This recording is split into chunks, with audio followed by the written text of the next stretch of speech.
Wait a minute.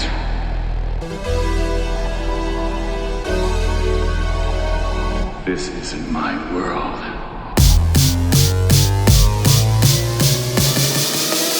Disappointed! Hey everybody, welcome to Reoriented, where we voice evangelical perspectives that can get lost in the mainstream.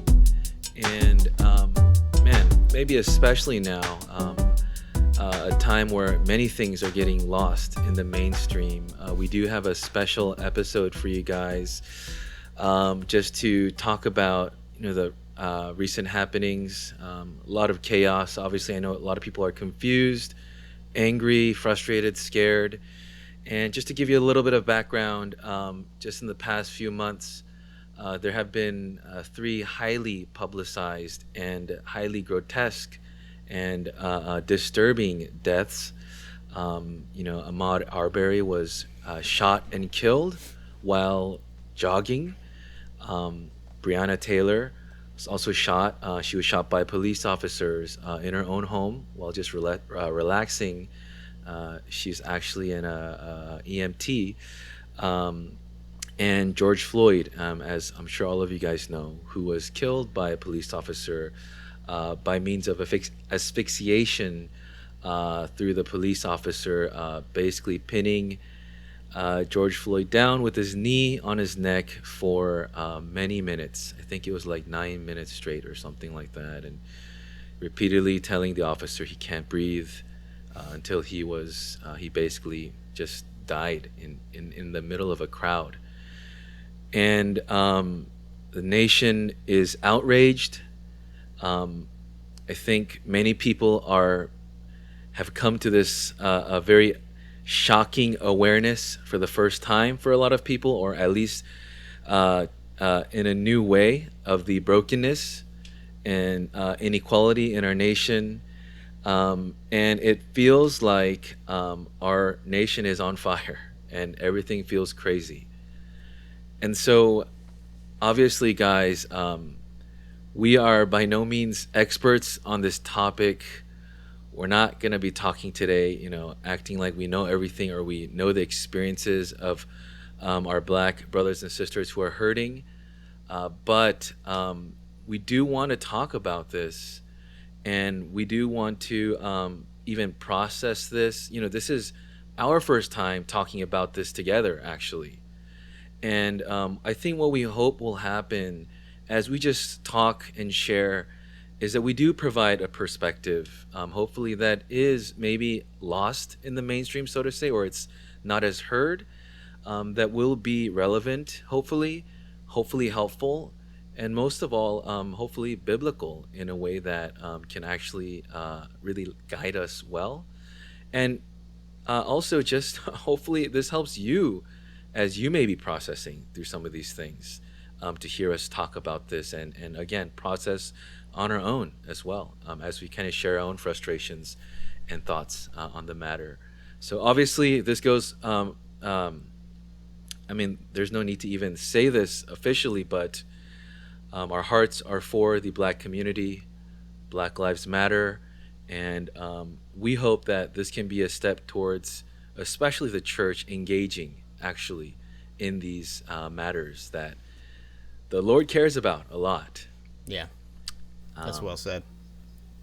Yeah, thank you. And so, maybe I can just start by just sharing what I've been going through. It's just, it's been crazy. I don't know how you guys have been feeling. Well, before I even start, remind you guys, my name's Daniel Ha, and I'm here with Stephen Choi, Andrew Huang. Why don't you guys say hello to the listeners? Hey, everyone. Hello. Dang, it's been crazy, huh, guys? It's been so much. I'll say this, without making this. See, I'm so scared to say this because I know that I feel like a lot of people are making it about themselves when it's not. But I'm gonna just be honest and maybe a little vulnerable. It's been very overwhelming. And I feel like there's a lot of reasons for that. One of which just being, to be quite honest, it's almost like when you like, when there's like a bunch of junk in your closet that you've ignored for like years, and one day you open it and it's like, oh my gosh, like it's almost like seeing it for the first time, but it's been there all along and you just don't even know what to do with it. Yeah. And as a pastor, it's especially overwhelming because it's like, dang, like, why haven't we been engaged in this? You know? Why did it take all of this for us to start talking about this and stuff? And um, I don't know. That's just that's one of the big things I've been wrestling with too. It just, and I want to do something, but even like the question of like, what do I do or what can we do? Right. As Asians, as a Korean American church, mainly our population being Asian and or white, right? I don't know. Um, yeah, I don't know. Thoughts? That's all I have to say. That's where I'm at. That's where I've been feeling. Well, I guess I feel like maybe to try to answer your question, like why haven't we cared about this before? Probably a couple things. Number one, people have been talking a lot about Asians being the model minority. Um, I don't want to get too much into that, although there's something to be said about that. Personally, I think that unless you've been the victim of injustice, unless you've been the recipient of racism yourself, you don't understand the sting of it. You don't really sympathize with it that much. And yes, Asians, are on the receiving end of racism in America. Um, I'm sure we all have our stories or experiences about that, but not to the extent that Black people do. I think that recently, I've noticed on my social network feeds, a lot of Asians have been very vocal. Like all of a sudden, Asians are like super woke, and I wonder if part of it is because for like with coronavirus, we've been hearing about and maybe experiencing racism ourselves in a way that's hit home for us. And so all of a sudden we have this newly heightened awareness of racism and injustice. And so when we see things like Ahmaud Arbery or George Floyd or even what was the Amy Cooper and what was the guy's name in Central Park? I don't remember, but something Cooper. Yeah, the gentleman who basically had the cops called on him for asking this lady to put the dog for on asking her on to the follow leash. the rules, right? Yeah, right. I think that all of a sudden we can empathize and we understand that this is wrong. It's wrong, and it's not just these isolated incidents, but I think now we kind of see that like the things that Black people have been saying all along, that there's like a system of injustice or racism, a culture. I think for the first time we kind of like we're not suspicious of that, and we're kind of like, I think you're right. I think there's something there. Sorry, you say suspicious of that. Um, I I wonder how many of us were in the past, just to be really honest. And I'll be brave, and I might sound really ignorant, but I'll just be honest. Yeah, there were times where in the past I would hear some of these things on the news. Again, none of this stuff is new, right? It's not like Black people started suddenly experiencing this stuff. But I think it was really easy for me to buy into but I mean, come on, like, are you just complaining, or this is one isolated incident? Because there is so much of that language, right? And I will confess, I did have a suspicion, and a lot of that too is because, like, I mean, let's be honest, guys, I don't have a lot of Black friends. Growing up in San Diego and in Orange County most of my life, guys, I went to high school in Huntington Beach, You probably knew some of those guys that were protesting at the Dude, beach, right? I think I swear I'll bet you some of my alumni are there. So yeah, I don't know. Just that when you say suspicion, yeah, go ahead, Andrew. I think my story is similar. Growing up in Washington, I grew up around Seattle, but I spent my life mostly in white suburbs, like a majority of my life, other than my college years. And even with, the protesting, police brutality, like it's been going on for years. And part of me, especially seeing like Facebook and Instagram with now suddenly Asians care, like part of me gets really pissed off because I mean, like, why didn't you care before?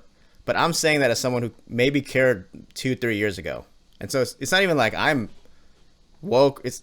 Sometimes it's like this woke contest, and it's frustrating because it's like, oh no, I care more. Like, oh, I care this much. I cared first. I cared first, right? That's my attitude. And so Yeah. it's I think it's great that people are finally caring at the baseline. Right. I think the competition stuff is always going to be there, but yeah, it's even personally, it's been so frustrating that for me, it's taken like, over 20 years to like kind of get a grip and realize, okay, this is a reality that, black people face every day. And it's taken this riot and this, all these protests across the country for like, I feel like a majority of younger Asians to kind of get a grip and see their place in this madness. And even their complicity, right? And so that has been a really frustrating and like almost for me like shameful line of thought where I'm just sitting here thinking like, man, why did it take this much? Like, yeah. I think what you said about complicity really strikes a chord because when I first saw the video, I mean, what Officer Chauvin or what I don't really know how to pronounce his name, but the officer who had his knee on George Floyd's neck, as he was doing that, there was the Asian officer, Officer Tao, that was standing in front, telling the crowd to get back, saying, "Don't do drugs," and I felt like that was such a poignant picture of Asian complicity in this culture or this system of racial injustice and violence. It was like a perfect like microcosm, And I feel like that's, for me at least, that really hit home. Yeah. Like, I mean, this isn't the first time that I've cared about these issues. Not that it matters. It's like Andrew said, like you said, it's not a woke contest. But to me, it just felt like such a huge slap in the face and a wake up call for us as Asians. Yeah. Like we're not innocent bystanders. To add to what you're saying, I've only seen the video, I think, maybe once or twice. I mean, it's pretty disturbing. And I know people have different opinions on, like, how much you should watch it or not. I don't know. But I've only seen it a couple of times. So maybe I'm wrong. But from what I remember, my recollection of watching that video and watching Tao, right? Officer Tao, I was embarrassed and angry, but also like at myself in that I wanted to be like, I did initially say, man, what an idiot, like say something, do something, you're a disgrace to Asians. But I also saw myself, and I imagine myself in that position.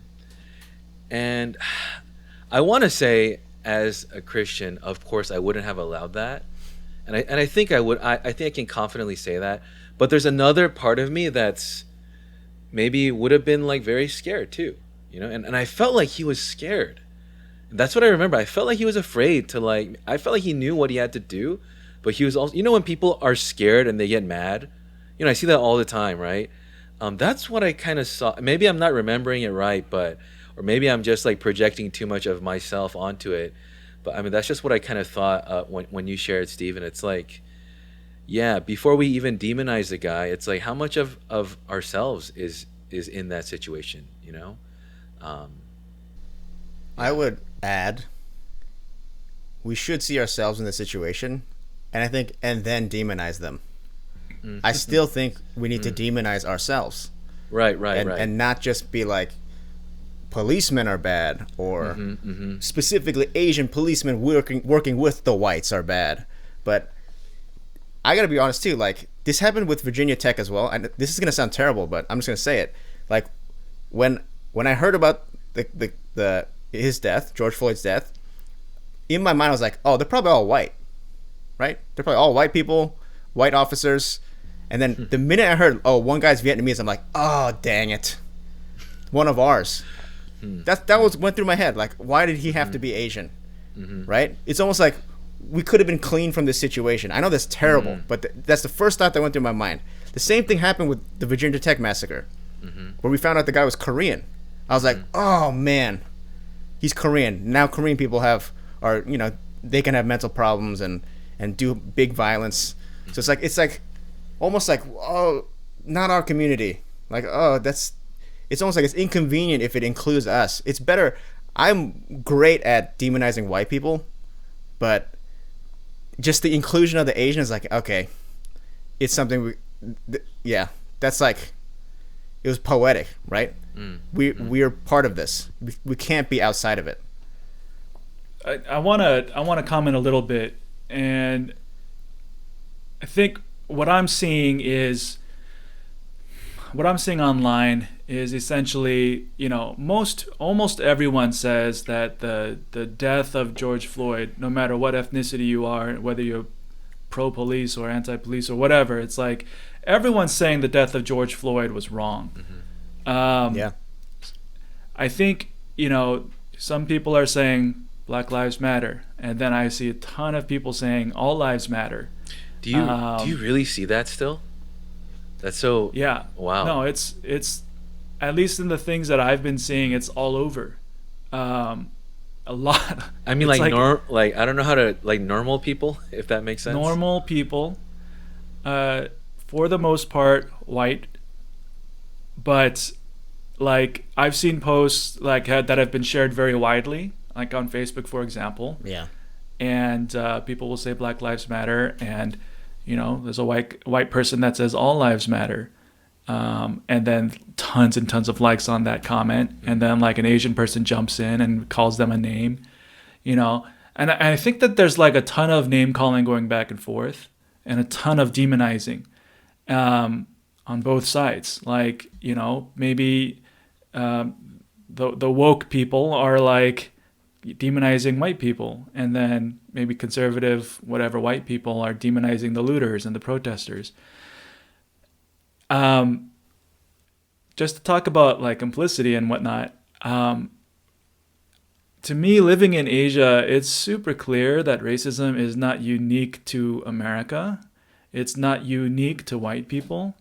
When I was in Vietnam, a few months ago, before I came here to Taiwan, Vietnam, where I live, is a big tourist destination. So we have tourists from Asia, from China, Korea, and Europe primarily. There were Europeans bringing the virus in, and people started they stopped serving. They started basically saying white people are not allowed at my restaurant. I myself, that's awesome. I myself went to, I remember getting a bowl of noodles somewhere, and then everywhere that, like, usually, like, when Vietnamese people know that you're a foreigner, they smile so big, like, they love foreigners. But right around the time when, like, Korea started blowing up with coronavirus, like, I started getting the funniest looks. Wow, yeah. Like, assuming that I was from Korea. One guy that was, repairing my motorbike specifically asked me, "Are you from China?" He's like, "There was some Chinese people that came last week. I told them to go away." Did you lie? Black people. Did I lie? No, I said I'm from America. Nice. Now you I know say that. I know Africans in Vietnam who are from English-speaking countries who can't get jobs as English speakers or English teachers because they're black. So let me just say, like, racism is not a white thing. Can I? I don't think.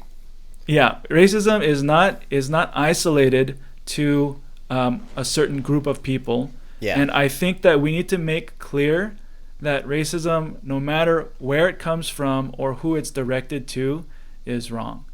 That being said, Okay. in our country, right, there is kind of a hierarchy, I would say, of like if you were to go to the ER and like a bunch of people are suffering or like, you know, have racist injuries or whatever. It's just a kind of weird analogy, but let's say like you're in a emergency room and people are there to be treated of their racism or that they've sustained. Obviously, I think we can all safely say at this point, black people are the victims of racism more than anybody else, and there's probably like a totem pole, right? However, I think it does need to be like what gets lost in the conversation in my mind is the fact that like it's not just one group of people that are the perpetrators or complicit in racism. I want to push back slightly. I agree with you that racism's prevalent, Yeah. maybe. What's the word I'm trying to say? Pervasive. Prevalent. Pervasive. I think I Pervasive. push them together.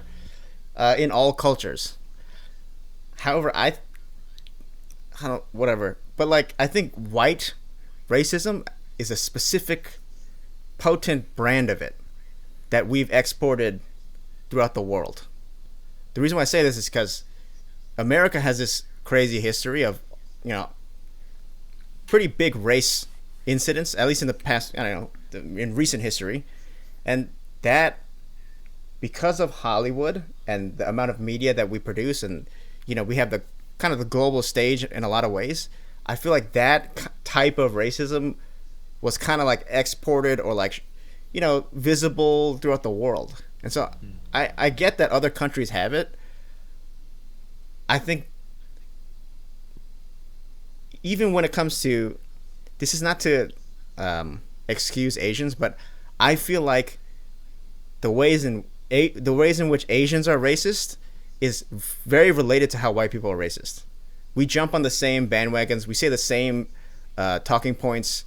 I feel like that brand of racism is what we put onto ourselves too. This is the idea of the model minority thing, where we think we're white. Like in a lot of places, we get the same privileges as white people until we don't, until coronavirus hits, and then we're just foreigners like everyone else. But I feel like there's something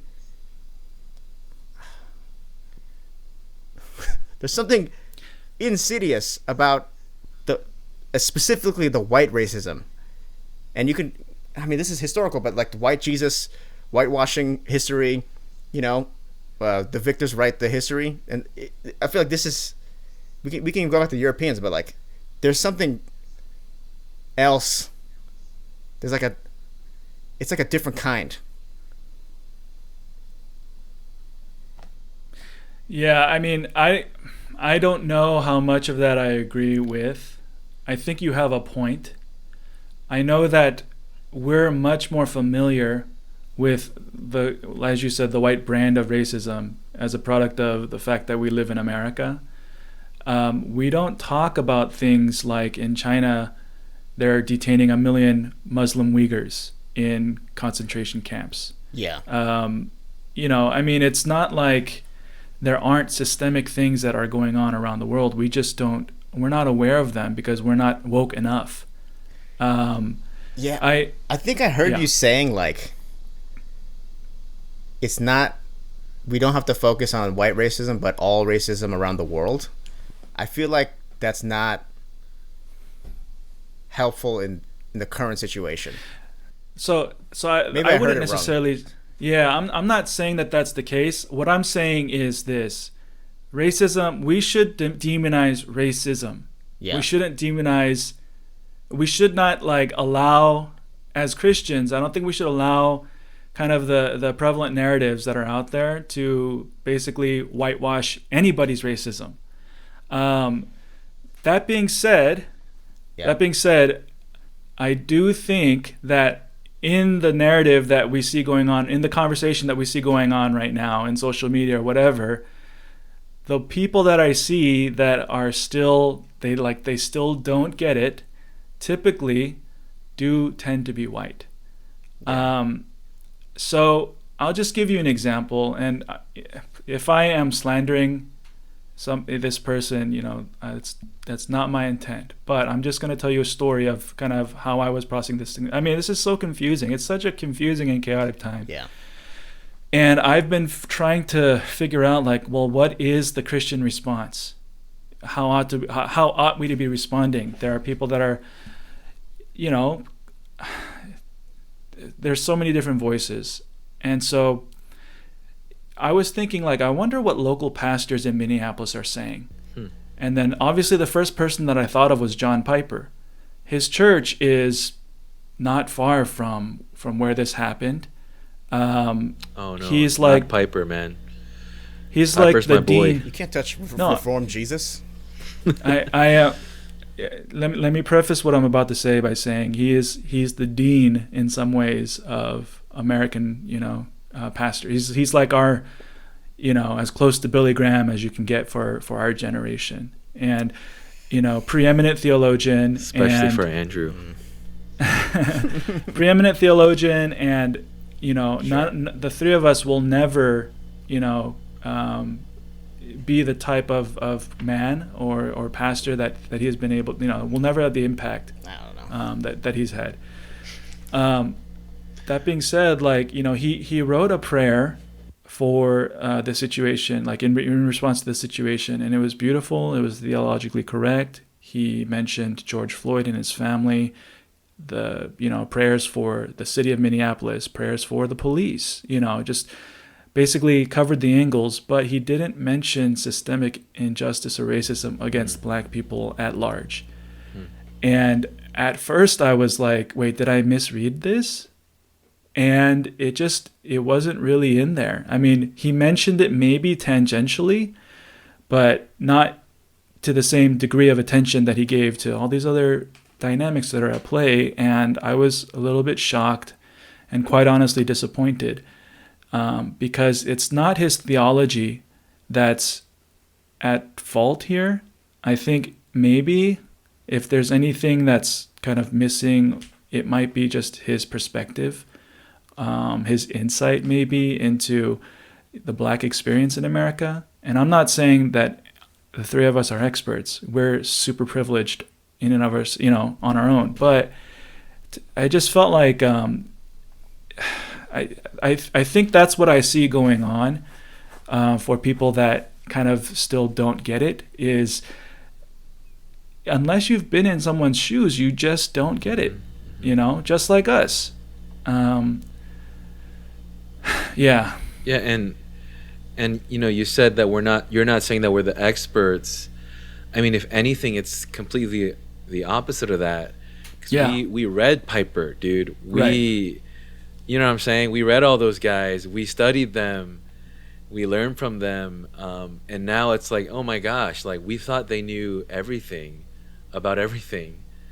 And not that they're not like amazing dudes and there's so much to learn. And we have learned a lot. Andrew might not agree. But yeah, I think that's been a rude awakening for me. It's like, whoa, all these dudes who I like thought were like,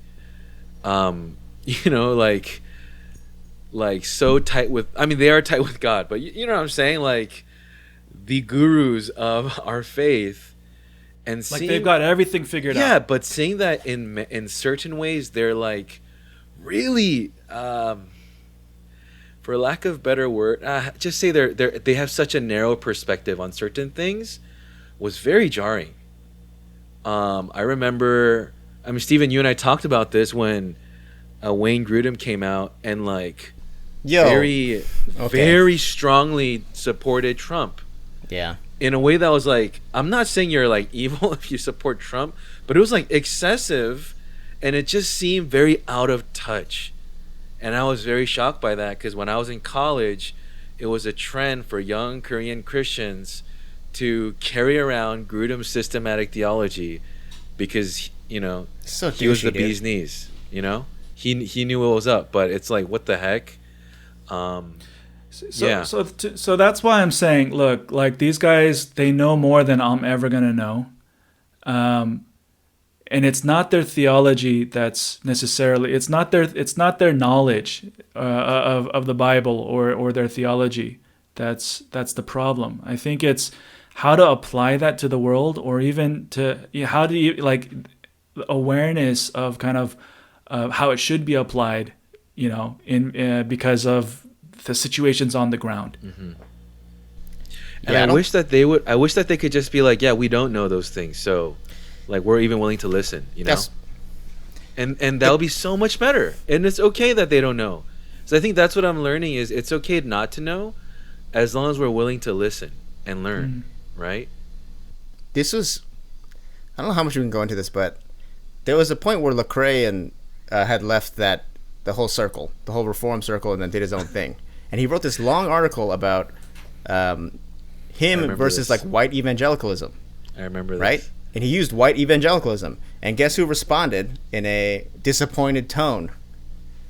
Godfather Piper. Right? He wrote a response article being like, we basically saying like, we raised you, not everyone's bad, not all the white people are bad, like similar stuff. And so, by the way, Piper went to Fuller. I don't know if that, that's what you guys get. Well, that's the thing. Yeah. So I mean, we had a talk last week about Fuller being super like contextual and woke and whatnot. And then he left because he didn't agree with what we were about. So Oh, okay. I didn't what know happens? that. But I mean, Fuller was a lot different back then too, from what I understand. Not that I don't say that as like a criticism. it was a lot different. Just, yeah. I mean, it was probably more conservative, and he didn't like that still. Yeah, which is interesting. Which yeah, is no, crazy. that's true. That is the case. But I think, So, funnily, I think I did this too. But like when stuff like this happens, we tend to like want guidance from who we think are experts or like the prominent voices in Christianity. What color are all the prominent voices? Not to be super racist again, but they're all just old white dudes. And nothing's wrong with being old and white, but if only they would like have the, I don't know, like if they were like point to a black person and have them speak on your behalf or something like that. Don't try to fill in with like, you don't know. And that should be, just like Dan was saying, like, why don't you just admit that? But then a lot of people, and I'm worried we might be doing this too, but I think we're a little different because we're just trying to figure it out. But, a lot of posts, a lot of videos are like, well, as a pastor of a mega church, this is how I feel. And like, as a pastor of a big church in Korea, this is how I feel. But it's like, I don't think we need those answers. I think, Yeah. why aren't we letting the people on the ground speak or lead the narrative? I was talking to a friend, and she said she's black, and she was telling me that what kind of enrages her is when basically she feels like other people are telling her that her feelings are illegitimate. Yeah. That the way that she feels, that she's been treated by other people, is she shouldn't feel the way it's not real, it's not legitimate, you're misinterpreting whatever. But I think that's kind of the tone that I think I hear when people say all lives matter.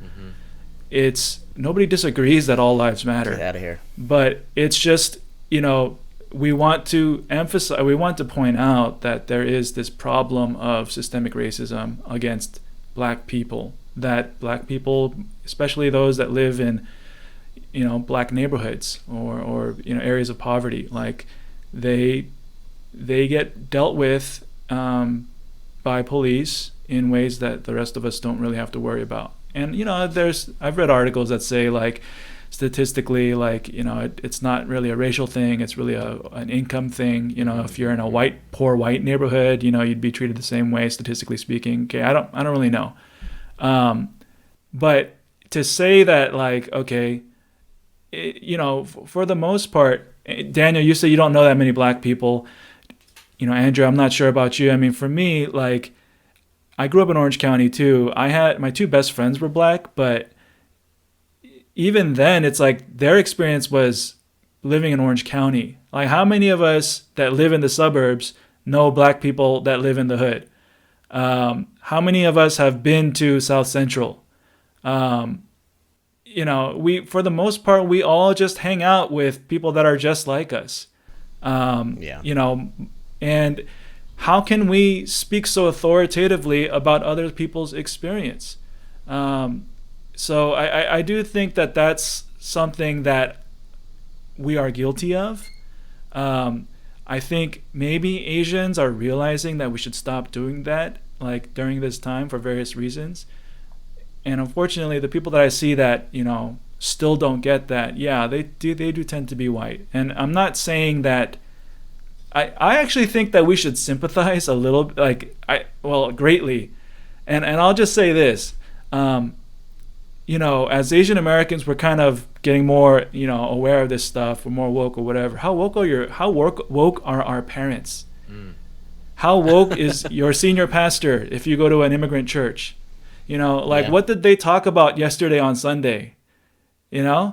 How aware are they of the situation, and how much are they speaking into it? And Yeah. It's like they don't know. They just don't know. And if you're gonna demonize white people, I feel like we should demonize our own parents and our own pastors. It's like that's the perspective where I'm coming from. It's like I don't know if the demonizing is helpful in any way, or even Christian at all. Yeah, and I think part of that, Steve, I totally agree with you. And I'm not going to lie, I'm pressured by it. But I think there is this, pressure to, like, on social media to look woke, to appear woke. I don't know if you guys have felt that, but I sense that. And I think that's part of, like, and I'm not saying it's good in that, people are aware. I'm more aware in ways that I wasn't before, I confess.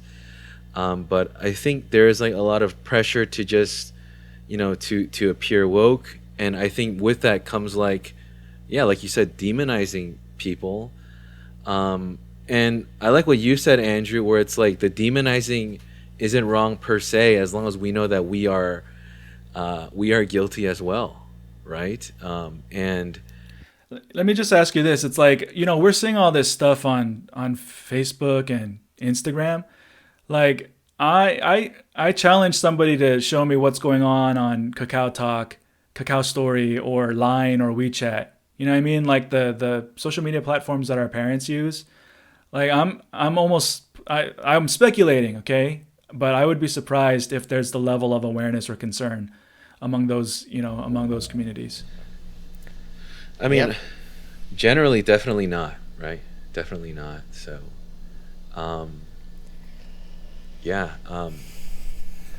something I've noticed, I think when it comes to, like, people who say, like, all lives matter, people who are a little bit, who seem not as, like, for just, or not as aware, their perspectives seem a little off. A consistent theme that I see is like a desire. It seems almost like people want to like kind of just sweep things under the rug. Like, and I'm gonna admit, I've had that temptation where it's like, dude, this is like a lot to handle. It's so much easier just to not really fully engage. And I feel like I think one of the ways that I wanted to respond to that feeling is to be like, guys, like, kind of like, stop this. No, like, protest. Let's do this calmly. Let's just talk about this.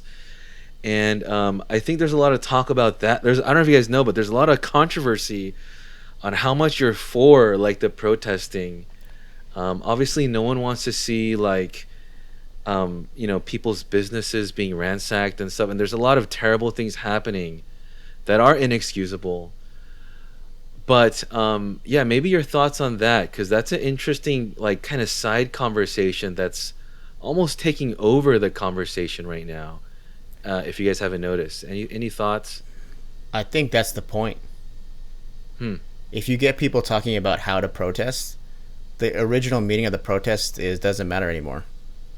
So there's definitely narratives being pushed by, I mean, to be honest, my parents have been watching the news for like the past couple of days, all they show is the looting, the violence. They'll keep replaying the same clips of the same store being looted, and they'll rotate a few clips, but there'll be one screen where it's just continual looping of people robbing stores. I actually know what you're talking about. Yeah, dude, I've seen it's that so too. frustrating, right? And so you can only think, oh my gosh, everyone is violent and everyone's just stealing stuff, and then it becomes about like, oh, is this even like a protest?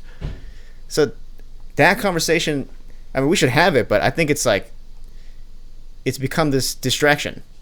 And I mean, I don't like social media, but it has been good kind of getting a more realistic view of people on the ground, because they'll post videos of them actually at protests, showing a lot of the peaceful, a lot of the a lot more demonstrations, grassroots. a lot of organization. But we just don't see that. That's the frustrating part, where if you just look at the loop, then of course, this is meaningless violence for no reason. Everyone's just taking advantage of the situation. It's happening. People are taking advantage of the situation, but I don't know. Yo, who is taking advantage of the situation? There's been articles that have been put out and police reports that have been put out that there's people from out of state coming in, joining the protests. Like, a lot of arrest records show that they're either from out of state, or there's affiliation with gangs, there's affiliation with organized crime. And so they're opportunistic people. There's this idiot, I don't know if you guys know Logan Paul, but he joined one of the riots and lootings just to get YouTube views. And so there's disgusting people like this jumping in, using it as a cover to do what they're gonna do. Okay, so there are tons of people that are taking advantage of the situation. Yeah. Some of them are black people from the communities. Yeah. Right, and they're looting and whatever, rioting. There are also people like Antifa, who are like super woke or whatnot, but they're going in there. They're busting stores. I've seen videos posted. I posted something on my Facebook as well. Just kind of, it's like they're doing this, but who's gonna get the blame? Exactly. Right? In the court of public opinion. Yeah. I've read also reports that white nationalists are coming in there and they want to create a ruckus as well. So there's a lot of people that are like hijacking George Floyd's death and the awareness that's coming from that to push their own agenda. And that's, it's pretty disgusting. There's another side of this, however, where this might sound messed up, but there could be actually people that are at the protest that are also getting mad and vandalizing and destroying things. And so a lot of the one thing that is a mistake is to say all of this violence and this unrest is outside parties. No. Yeah, of course yeah. not. Right. So that's the other, clearly not the case. Yeah, that's the swing on the other side. But I might get in trouble for this, but a lot of people, more woke people, they're saying like, hey, even if it is the protesters, what did you leave them with? What other choice did they have? So I understand that. Yeah. And I've seen people post stuff like, well, when Colin Kaepernick peacefully demonstrated by taking a knee, you didn't accept that. When so and so made this speech at the Oscars or whatever, it didn't. You didn't accept that. You said that it wasn't the right venue, whatever. And so it's like, what recourse do people have to make their voice heard? And I understand that. Sorry, Daniel, you're gonna say something. No, I mean, I think I was just gonna say like it's I mean, maybe you can finish. I'll just say it. I'm talking. I would say like, obviously it's not good to do those things, right? I don't think anyone's saying that. But I kind of liken it to, and maybe you guys can correct me if I'm wrong. It's like if you antagonize somebody until they finally punch you in the face, and then you're like, why the F are you punching me in the face? I think we're kind of missing the point. Is I guess that's what I'm saying. Yeah, I'm not saying it's. Of course, it's like we should still say, like, hey, don't punch people in the face. But I'm not trying, because we have friends right. who are out there who are endangering themselves. Like we have people in law enforcement who are good Right. dudes, and I don't, Right. and people who have businesses. And I'm not saying like, yeah, smash those. I'm not saying that, but I just want to address that. And I think that's more the point, is that all these voices are creating this distraction From the real issue. Yeah, because it's like, if people are posting like stuff that's emphasizing don't be violent, I feel like that's proof. I'm not saying those people are bad who are posting that, but I'm saying successfully the distraction has happened You missed the Sure. and point. we've lost sight of what's going on, right? Yeah, I think I'm that's the glad you point, brought yeah. it back to there. I'm Yeah. glad you took it there. Yeah. I do think last thing I want to say about the protest is while I empathize with why people are doing it, I don't think it's right. As Christians, I don't think we should condone that or endorse that. There are better ways to speak out against injustice. I think in my mind, Martin Luther King Jr. has always been one of my personal heroes. Probably the greatest American of the last century, and there's a reason why he is universally lauded, and why Malcolm X was a great leader in his own right. But we don't celebrate his birthday as a nation. Not to say that he didn't fight for things that were right. So I do think how you fight matters. And yeah, I know people won't like what I said, but go ahead, Andrew. Sorry, can I push back a little bit? Yes. Again, it's not my experience, but a lot of stuff I've been reading is basically like there is no MLK without Malcolm X. You can't have the peaceful resolve without all the noise and ruckus that was made by the Black Panthers and Malcolm X, right? If it was just MLK, honestly, I feel like a lot of people would say like, yeah, civil rights wouldn't have happened. Part of before, I think it was Alabama. One of the big protests in Alabama, his famous speech. It starts with a B. The city starts with a B. Birmingham. Birmingham. Yeah. Before that speech, there were riots across the country, and in that speech is where he says, rioting is the language of the oppressed, right? It's the voice of people that have been pushed down too long.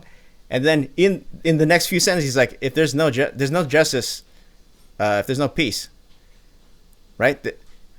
No peace, no justice. So even he was admitting, like, if we want to stop the rioting and stuff, it's to enact justice. So it wasn't that he was decrying. It's like, oh, that's not what I'm about. He was saying, hey, listen to this. This is part of it.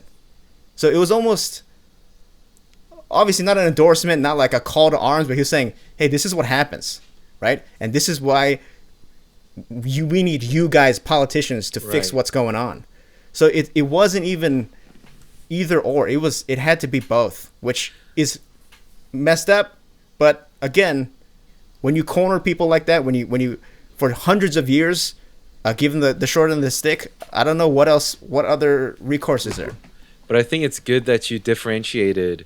It's not a call to arms. It's not. Right? It's not. Yeah. Right. That's not what any of us are saying. But at the same time, it's like, hey, this is what happened. Like, what else? What do you? I think it's more like, what do you expect?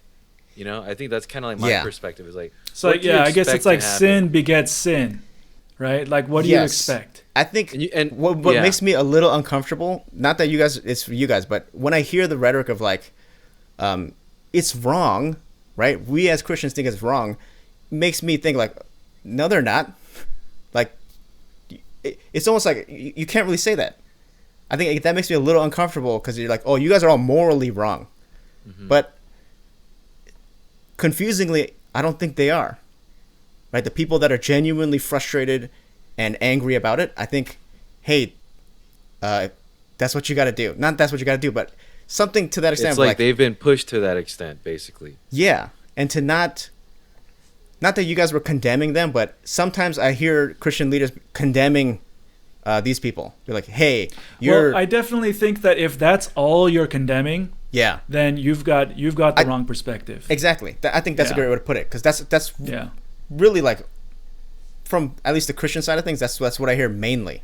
Not like we stand with you, we'll be out there on the streets with you, but it's like, you guys are not. This is not good. Don't do I wonder this if in we my hear neighborhood. this a lot. Yeah, maybe this is what you're hearing a lot, Andrew, is like, we pray against racism or we pray for healing, but Yeah, this the is butt not kills me, right. dude. This is, and there's like the huge Yeah. emphasis on, I think, and I'm not saying that people who say this, again, I don't want to like, condemn anybody. Sure, but they're maybe not, that's what they're you're. not bad people. Maybe that's what you're hearing, because I feel like I've heard stuff like that. Yeah, And that's what made me. Yeah. So. and honestly, I think that's a conversation. Not to make it super woke, but like, that's a conversation that privileged people can have. Like, we have the choice to be ethical. We have the choice to peacefully do something, and we don't have to steal. But this is like, again, what other choices there? Well, Logan Paul is extremely rich. I mean, he's just another again opportunist. Okay, Andrew, I hear what you're saying. Yeah, I don't agree. Okay. Because you're saying that there is no choice, but essentially you're saying there is no choice but to sin. I feel like that's what you're saying. Not no choice, but I don't think people should condemn it. I think it's not that it's excusable, but it shouldn't We be shouldn't like demonize it. yeah, but not even demonize it, because Christians know how to make it flowery. Like, we should be better. Like, I hear like a backhanded condemnation of like, come on, guys, is it that hard to not be mad or like not be violent? But that's hits weird. Yeah, I guess the way that I would want to express it is, if you're more concerned about the rioting and the looting of stores and businesses than you are of the racial injustice, then you have the wrong perspective. I'll take that. Yeah. Your emphasis is incorrect. Yeah. Like, yeah, these people are made in God's image and are eternally valuable. Businesses, stores are just things, and it's very clear where the hierarchy of immorality is. Yeah. I will add. I mean, this might not be whatever, but in the sneaker world, okay, in LA, a bunch of sneaker stores were robbed, completely gutted out, like high value. Okay, I mean, this is just the game, but one of the most famous, I don't know if you guys know Virgil Abloh, but he's the Off-White guy, right? He's the creator of Off-White, but he so I'm gonna put the battery in. He recently tweeted, he's like, hey, this is disgraceful. Don't touch our stores. How could you guys? You guys are a disgrace. It's shameful. And he got a lot of crap for that, because he's black, right? So he got a lot of crap for that, being like, hey man, where's your focus? You sell like $200 socks, right? Take it easy. This other guy, Sean Witherspoon, I don't know if you guys know him, but he did a big Nike collab in the past year, but his store got ransacked, and he immediately tweets, products can be replaced, people cannot. Not saying every business should be like, yeah, destroy my store, but I think it's exactly what you were saying. I'm not trying to be insensitive to business owners, but a lot of people's mentality, especially like even black business owners, like, hey man, if this is what happens, it's what happens, but we need to focus on people cannot be replaced, right? People are dying on the streets. Let's focus on that. So I agree with you. I think I was like slightly triggered because of all the stuff I've been reading. I totally get that, Andrew. Like, that's actually what you're stating is exactly where I was like 48 hours ago. Yeah. And it's only since I've been able to process it. I'm really glad that that we're doing this, and that we're making each other uncomfortable. Yeah. Because it's not clear, at least not immediately. Yeah, dude. And we talked about John Piper and whatever. Like, I think maybe we ought to give him and others grace as well, and just pray that the Lord would help us to all see clearly, like really what's going on. Yeah. Like one thing I've been thinking of is in the prophets. First of all, like for the first time in a long time, or maybe for the first time ever, it's like the stuff that's in the prophets about justice and judgment, it really resonates with me. And to me, it's like it's making me realize that all the discomfort that we feel about God's wrath and vengeance towards injustice and sin, it's really revealing about how privileged we are. Not revealing of like God's right, like injustice Dude, or something. preach it. That's good. That's Yeah, good. man. And as I've been thinking about the prophets and kind of like how much God is sending the same message over and over again, like you guys are unjust towards the poor, you guys are oppressing the weak, all this stuff. I wonder like how aware were the Israelites that this stuff was actually a problem or that it was going on? Like why did God have to send by special revelation a prophet to point these things out? Year after year. Could it have been, could it have been because they were blind to it too? They didn't know, they didn't care. And how much of that is actually us? Yeah. That we didn't know, we didn't care, right? It's just something I've been thinking about. That's real, man. I don't want to again, we have friends and family who are out there who are serving the public and who are risking their lives, who are good people. Yeah. So again, I want to be cautious, but I'm going to be honest too. Yeah, if not for all this chaos, I don't know if I would have cared this much. About what? About all of this, dude. Systemic racism. Right. About black people. Yeah, this if is you want me to new. be blunt, okay? Yeah. Like I'm being honest, and if people get mad at me for saying that, I'm just being honest.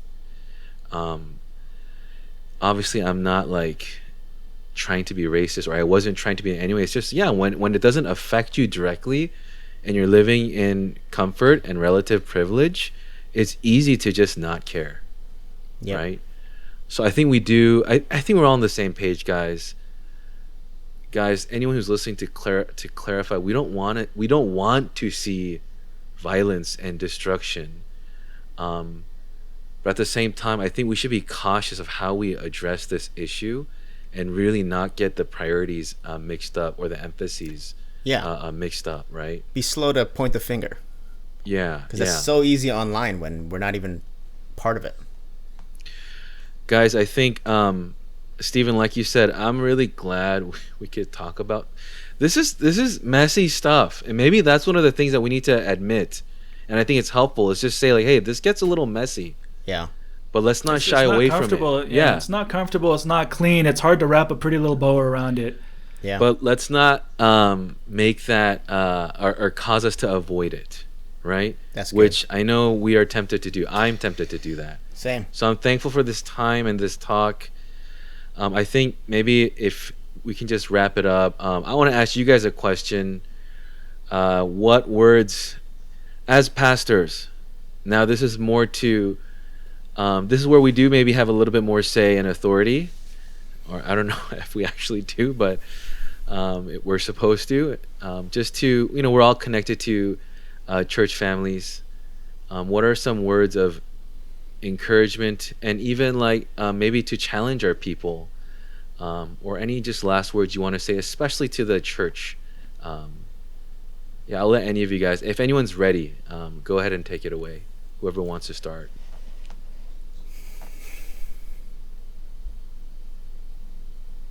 I could start. I think what's happening, at least in the awareness department, has been good. Like, more people have their eyes opened. Cell phones have changed the game in terms of what we see and what we have to confront. And so, as hard as it is, I think keep your eyes open. Don't look at one source that's all negative, but keep your eyes open as the church. I think, to be honest, as Asian Americans, like, I'm not knocking on anyone that's put posts up or like Instagram photos up, but like, that's not enough. Like, that's a good start.